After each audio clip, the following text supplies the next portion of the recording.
Mga kaibigan, noong nakaraan ay nasumpungan namin ang 6 na magkakapatid na iniwan ng mga magulang. Ngayong araw ay muli namin silang babalikan at sa aming pagbabalik ay meron uli kaming dala para sa kanila.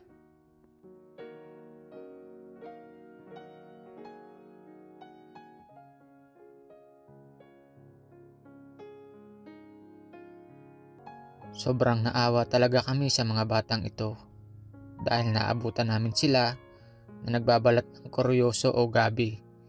Ito daw ang kanilang pananghalian dahil wala raw silang bigas.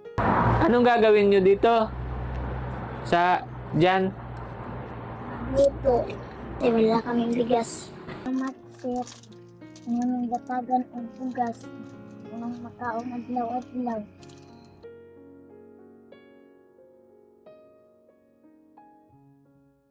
Nagtanong-tanong kami sa kanilang mga kapitbahay kung ano ba ang nangyari at bakit naging ganito ang sitwasyon ng mga batang ito. At ito ang aming nalaman. Nakapagsabi sa amin na lagi daw kayong nag-aaway mag-asawa. Opo. Minsan lang po kasi yan magtrabaho.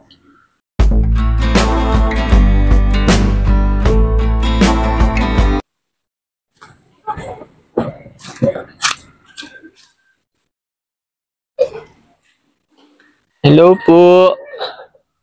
Maayong buntag.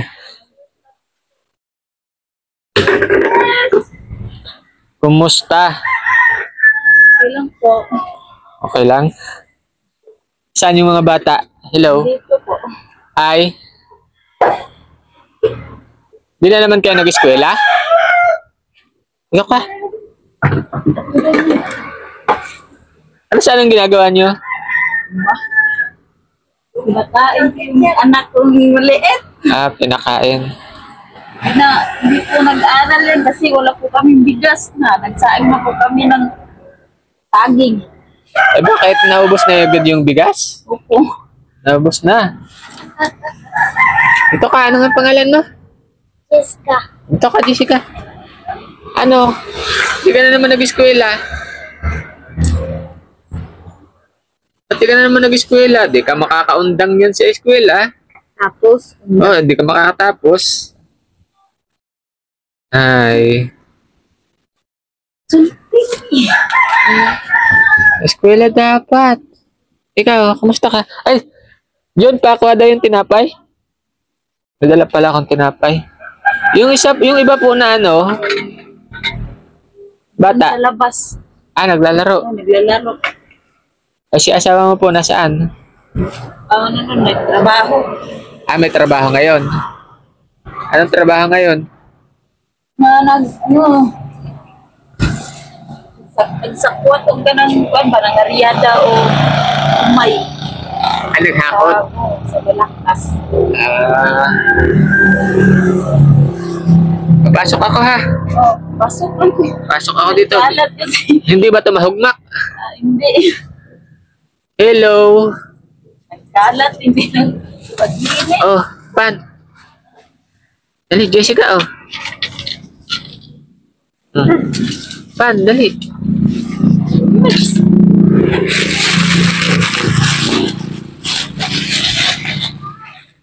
Hello, sadaan nyo. Isda. Nuli kasi yung asawa ko kagabi niya. Tapos, ito lang niya. Pupunti. Tingin. Nahuli niya. Nakahuli sa dagat. Ito, yan. Nangilaw siya.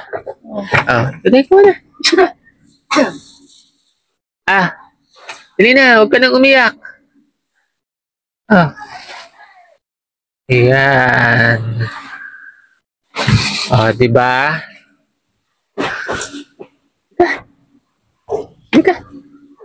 Dali. Huwag ka mag-iyak ha. Ay, dili. Ay, dili man ay. Binigyan nga kita ng pan.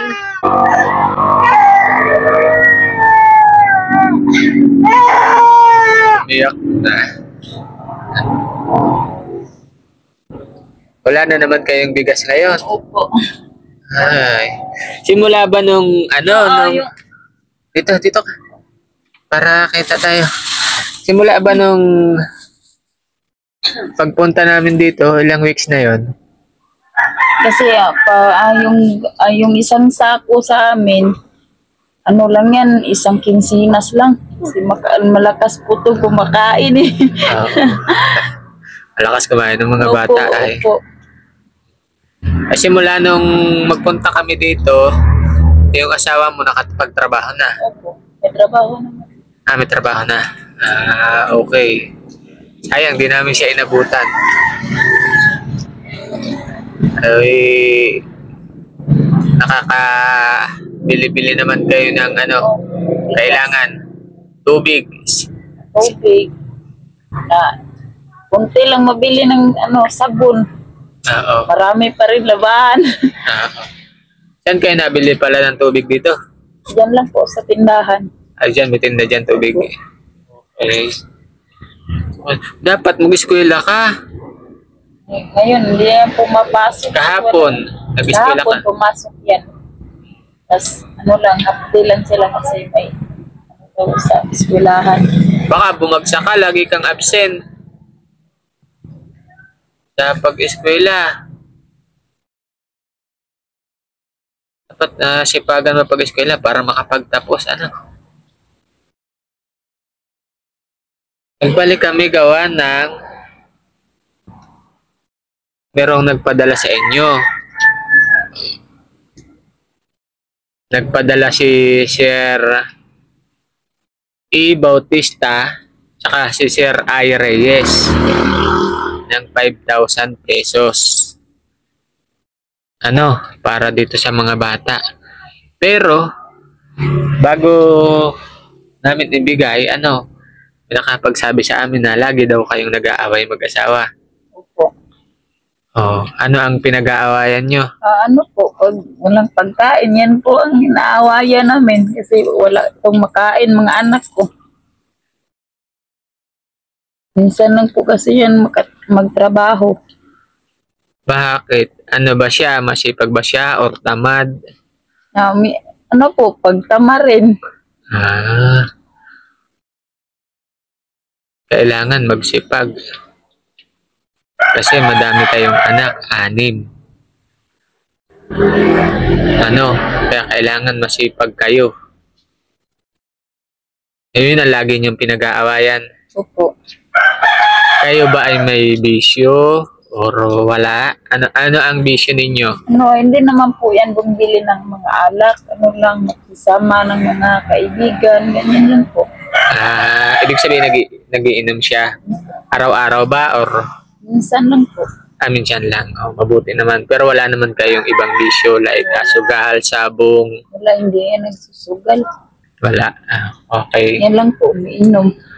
Kasi nakakadagdag din yun sa hirap ng buhay.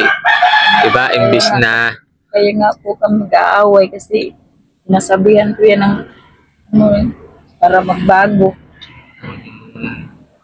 magbago saan?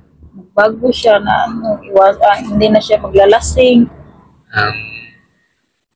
Ay, oo. Pag maglasing iba yung mas masalita sa bibig.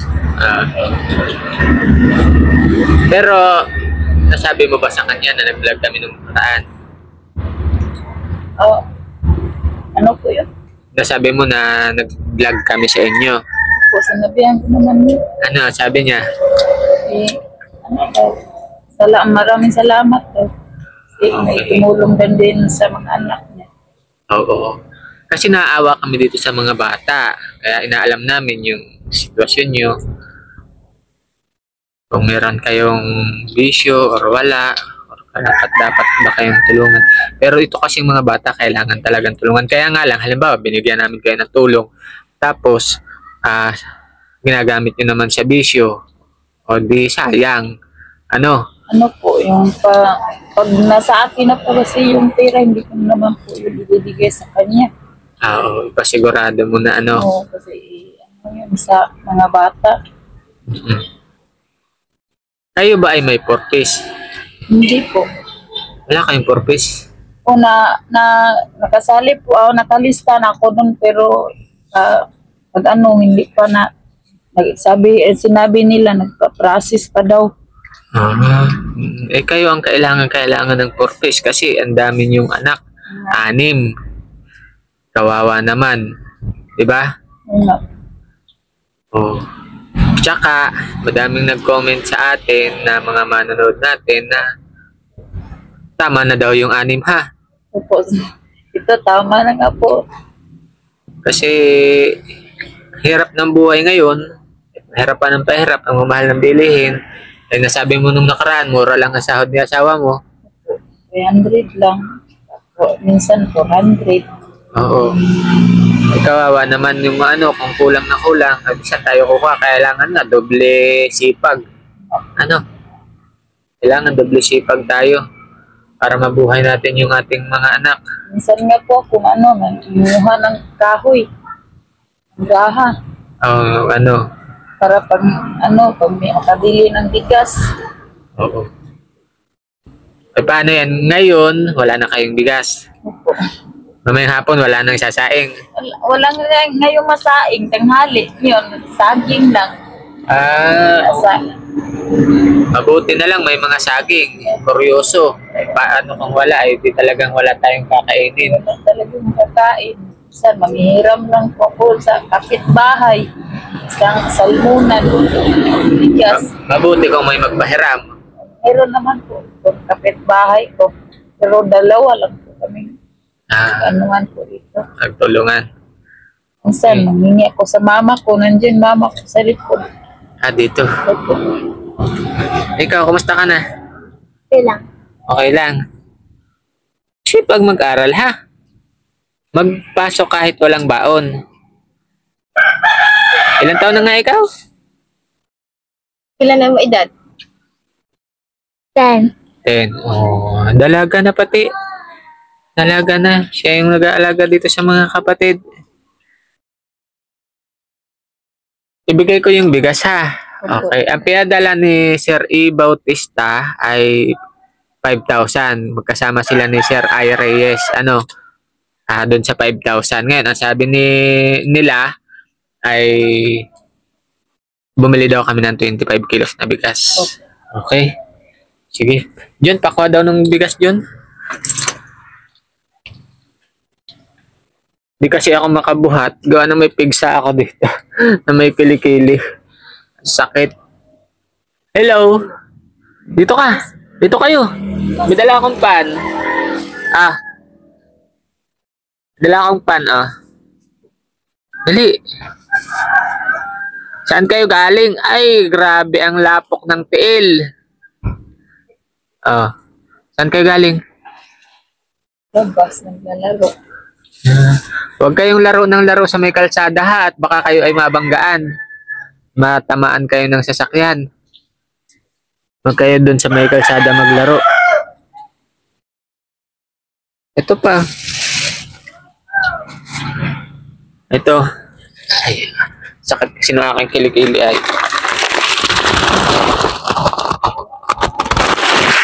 Para may pangsaing na naman kayo mamaya. No? Tapos, laba ka na yung Ito, 1,150. Ngayon, 5,000 yung pinadala nila. Patong ko ha.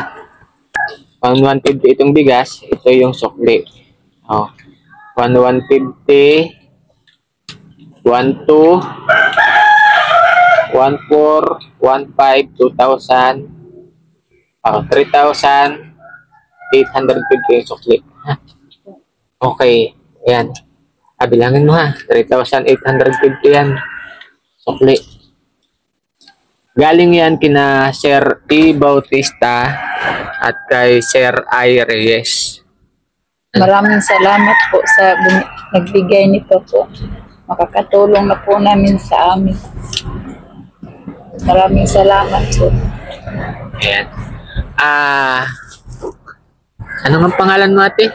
Ate Josephine. Ate Josephine. Ito, maliit na halaga lang yan. Pero napakalaking tulong yan sa atin. Ito, kung gugustuhin mo, pwede ka dyan magsimula ng 2,000 piso sa pagtitinda ng isda. kung gugustuhin mo. Iyan, pwede mo pang, siguro pag nakabili ka ng 10 kilong isda, ibenta mo kahit lakad lang muna, kikitain ka dyan. Pero nasa iyo yan kung anong gagawin mo dyan kasi binigay na yan sa'yo. Pero kung ako sa'yo, inegosyo mo yan. Ano? Kasi pag nakikita namin na yung mga tinutulungan naman namin ay kumikilos talaga, pinapahalagahan yung mga binibigay, natutuwa naman kami doon at malay mo naman may magdagdag pa sa puhunan mo. Ano? Meron ka ba dito mabibilhan ng isda kung sakali? Ano pa, yung nanghuli ng isda, pwede naman din bumibili doon. Oo, yan. Oo. Pakabili ka ng 5 kilo, tumubo ka ng sa 1 kilo ay 50 pesos. Sa 5 kilo, may 250 ka.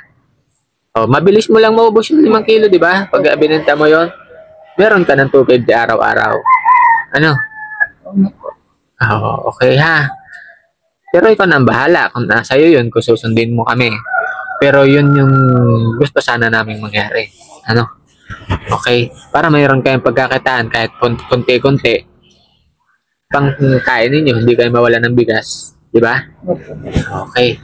Ayan, muli po maraming salamat kay Sir E. Bautista at kay Sir I. Reyes.